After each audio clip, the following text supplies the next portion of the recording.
Hey guys, welcome back to my channel. Today's video is just me talking to you. Lots of questions coming in about some of the lessons that I've learned so far in my therapy. So what I want to talk about is just that.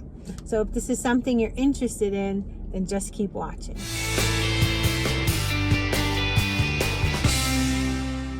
So therapy has been absolutely instrumental in so many ways for me.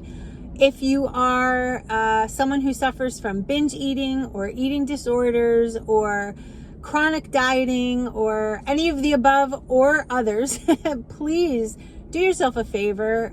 Go talk to a therapist. Most insurance companies cover it, and it will open up your eyes to many, many things. So many things that I didn't know about myself.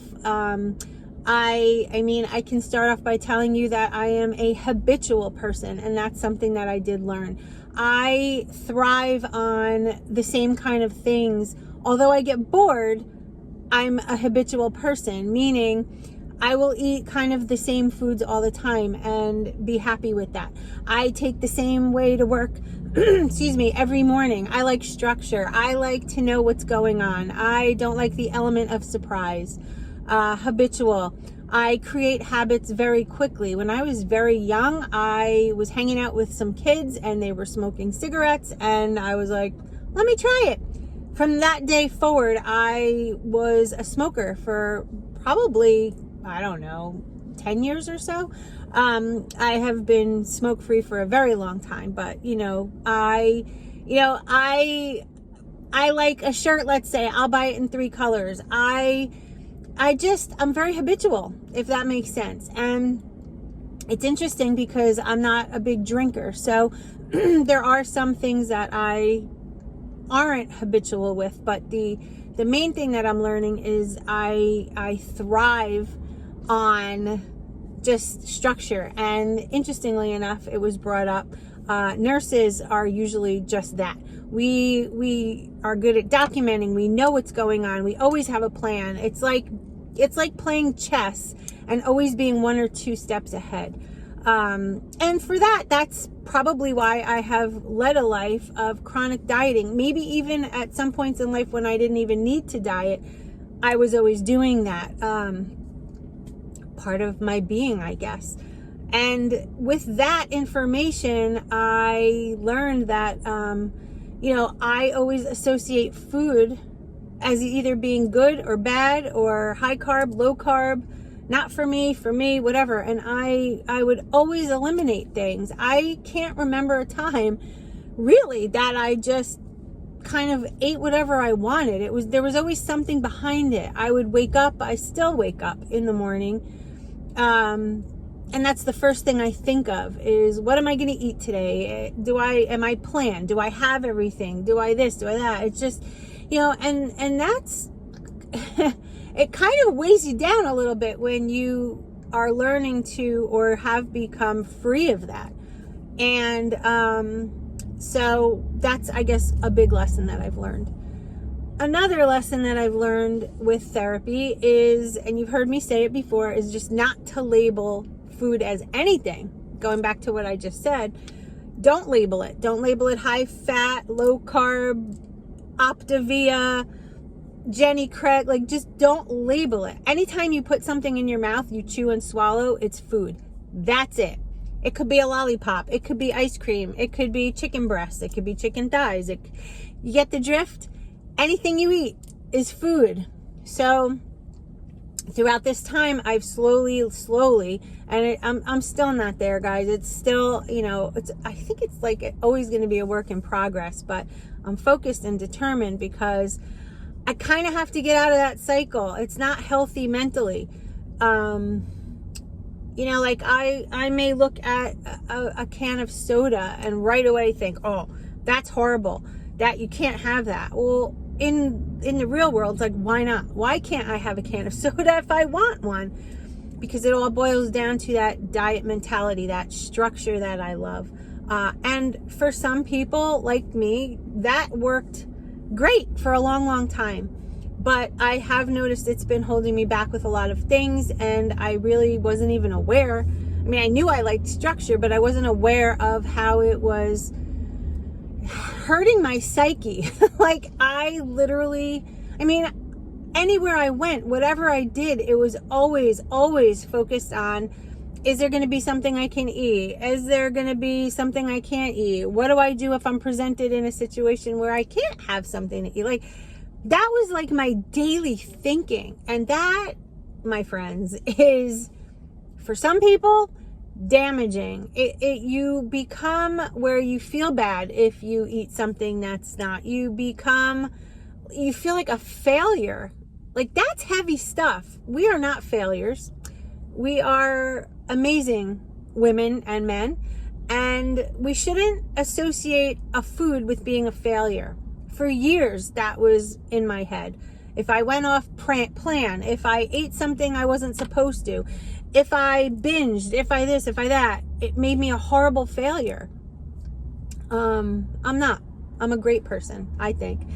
And you know, having this come out and having someone talk to you and really make you see what's going on, it's mind-blowing to think that for years I've been considering myself a failure. And that doesn't even only associate with food. You know, like I always strive to better myself in my food situation, in my jobs. I've always left a job to better myself, to take a better position, to make more money. You know, and I've seen through therapy that sometimes choices that I've made, I had that feeling that I was a failure. If I didn't take this job that made more money, I'm a failure. Why not? Like, that's messed up. So you can't think like that. And that's huge for me. But the not labeling food for me, that's been like ginormous. And some people say, you know, some days you eat bars from Optavia, some days you don't. Like, are you on it? Are you not on it?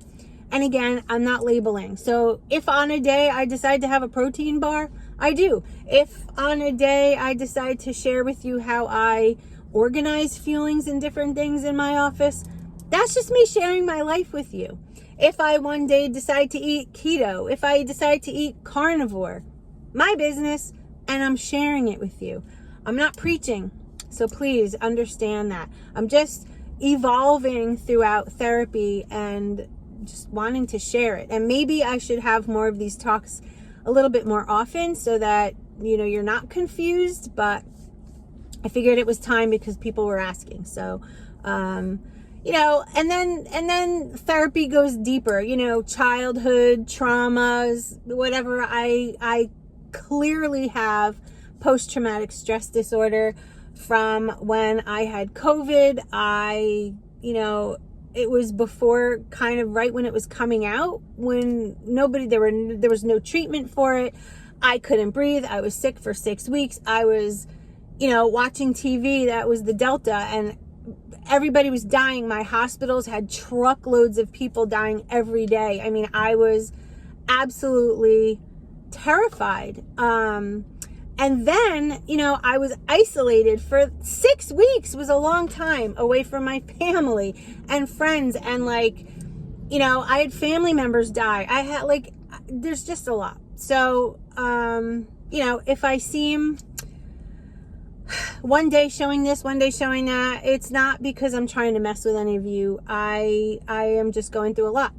And, you know, I am a nurse. So PTSD with that scenario really doesn't go away. And I know a lot of people aren't fazed by COVID or, you know, what have you, but, you know, the amount of loss of life that nurses had to see and hear about, because we really understand the way viruses are. And when we didn't understand what the heck that was and what to do about it, you know, it's scary. It's scary for nurses, for doctors, for EMTs, for everybody, even people like, I shouldn't even label us. See, I'm labeling again. Any human being out there. It was a scary time, and it still is. You know, I'm at my office without anything on my face, but when I'm around my building and the patients and whatever, I have a face shield on, a mask on. Like, that's what we have to do still. So just realize that while I love to share my life with you and what I'm eating and, you know, going to the store to buy clothes or whatever I show you, you know, try to remember that I am a person. I do have a life like you. And, you know, sometimes we need some help with certain things. And I'm not embarrassed to say that I'm getting that help. And it feels really good. And I feel good about myself. So, I don't know. I mean, this thing could be 10 hours long. I know you don't want to sit through that. So I'll keep it with those things for today. I have been doing keto / carnivore, if you want to label it. I don't. It's just food. But in the back of my mind, I know that I don't want sugar and I don't want, you know, sweets, and I don't want any of that. So I've completely cut out coffee, creamer. I've cut out a lot of the high carb vegetables. In fact, I'm not really eating that many at all lately. My appetite is not there. So burgers, chicken, fish, shrimp, tuna, things like that. That's kind of where I've been. And occasionally I'll have some asparagus or cauliflower rice, but really not having like the big salads and all of those things like I was, because when you cut all of those things out, your appetite is greatly decreased. So just not hungry, and my clothes are fitting better. And, you know, it kind of scares me because what I'm working on in therapy is not in that headspace. But of course, I still do that every day when I get dressed. I look to see how loose my pants are, or, you know, it's hard. It's hard. I'm not perfect, and I'm sharing my life with you. So I guess that's it, guys, for today. I'll be making more videos on these things, and I welcome your questions. Please be kind, though, and realize that while some of the nasty comments, they don't like sit with, I look at it and I'm like, they're obviously angry. I can, you know, walk away from that. But for other people who read the comments and want to learn things from other people, just be kind. That's all. We're all going through stuff. Everybody. We all have something. So with that, stay well, be healthy. I will see you. It's going to be the weekend soon, so I'll be making some more videos. And I love you all. Thanks for supporting and sticking with me, and I will see you in my next video. Have a great day. Bye, guys.